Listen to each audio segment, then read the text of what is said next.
Hi, Senior Girl Scouts. Today we're going to be working on our Traveler's Badge. All of the steps that you need to complete to earn this badge are in the attached sheet. Today, I'm just going to share some tips and things to consider when planning your trip. The first thing to think about is, where are you going to go?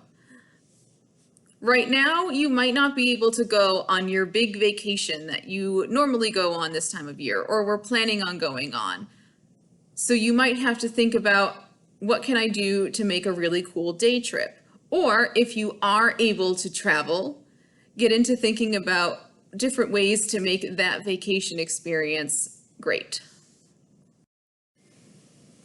One thing that's really important to consider when traveling, especially if it's an overnight or multiple night trip, is the cost of lodging.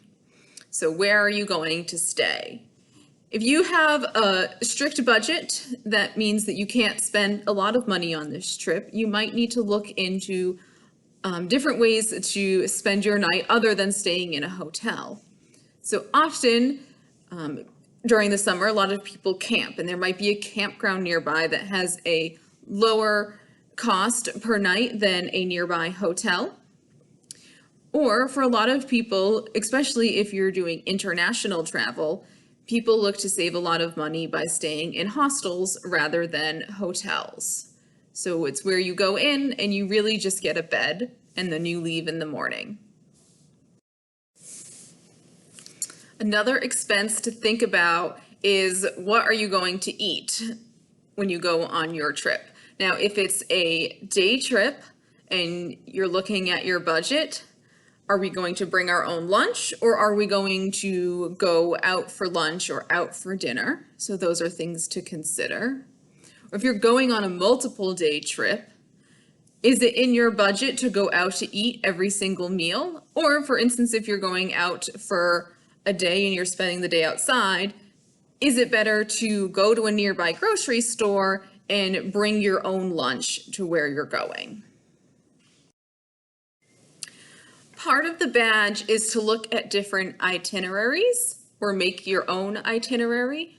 There are a lot of travel agencies or companies that make itineraries for specific locations that you're going.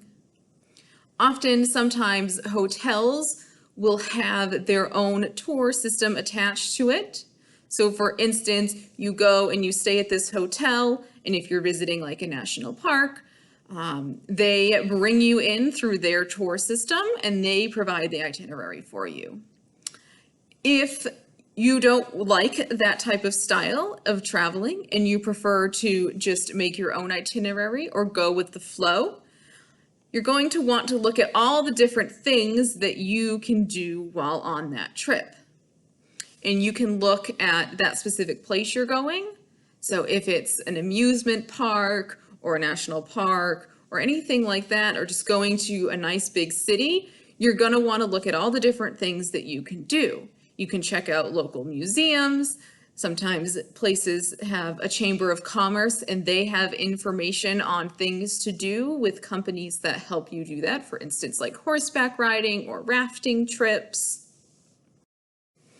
You can also look at the itineraries that the companies do have and adapt it and make it your own to do on your own. You're going to want to make sure that you do all of the research before you go on your trip to make sure that you have a stress-free and enjoyable trip.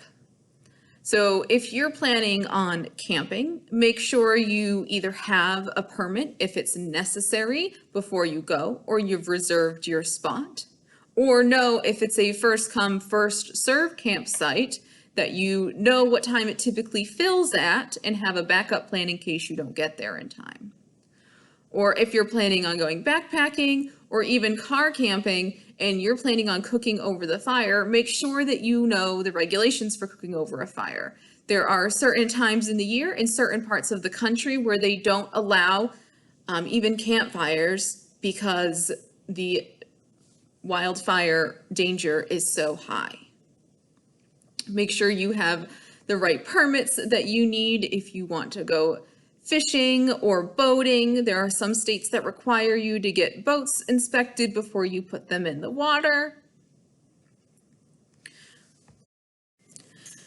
It's also good to have a backup plan. So say you planned on doing something and it turns out that it rained that whole day or that thing got canceled. Make sure you know what else is available to do during that time so that you can still have a fun trip. I hope you girls have fun working on this badge. I hope you're able to get out there and have a nice vacation or trip, depending on what it looks like for you, whether it's a day trip or an extended vacation. I hope you have fun, make a lot of memories, and for the last step in this badge is to record your memories. So have fun taking pictures or videos so that you can keep those memories for years to come.